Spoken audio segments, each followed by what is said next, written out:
Humanity went through 5 stages. The first stages are known as Australopithecine, black. Where were they living? Where you are living. How old? How long ago? 5.5 million years ago. Who was living in Europe at that time? No one. Who was living in Asia at that time? No one. Who was living in America North? None. America South? None. Bismarck Archipelago? No one. Australia? Tonga? None. Haiti? Fiji? Samoa? Who was living there? No one. Humanity was only here. 3.5 million years ago, Homo habilis. Where was he living? Here. Was he living elsewhere? No.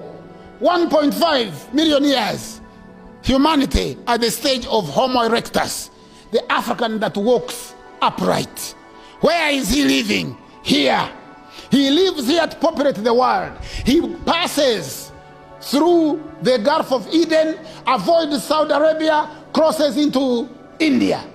And then he goes through Kenya, Mijikenda, Tayar in Australia, and populates all the islands in between.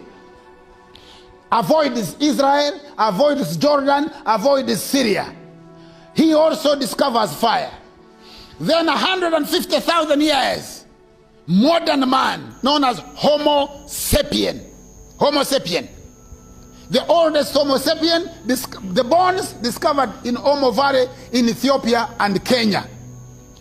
He started where? Here.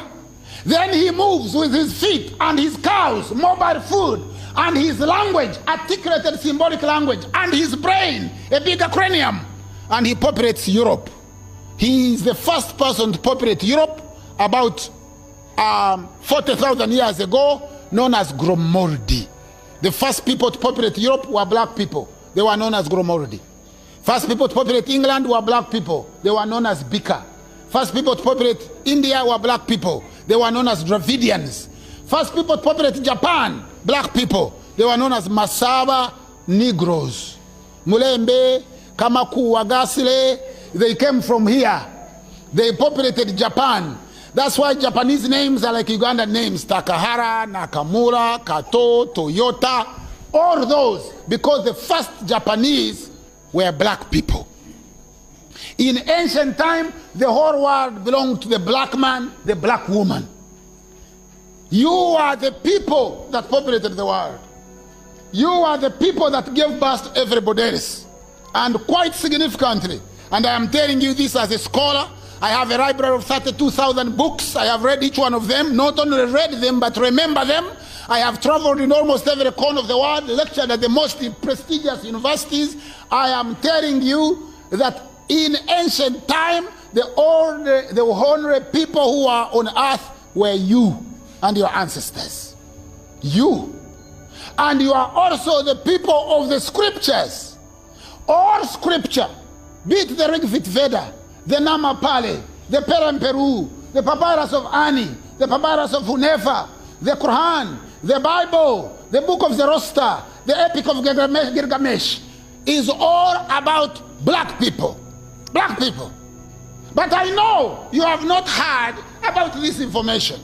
Why? Because when white people colonized the world, they also colonized the information about the world. Some of you who have maids at home, or if you get a maid when you finish this college, you are not going to teach that maid chemistry. You are not going to teach him about viruses and pathogens. You are not going to teach them about coach's postulates. Because if they learn about this, they'll be saying, if you say go and cook, you say, oh, you know what, I cooked yesterday. And today, you might as well go and do your own cooking. Because I'm busy reading this wonderful book, you know, about coach postulates, and he says, you know, a virus must be available in sufficient quantities in a diseased person, you know, for it to be blamed for causing a disease. Do you understand what I'm saying? So, white people hid the information about yourself. They didn't want to tell you you were a great person. Let me give you examples of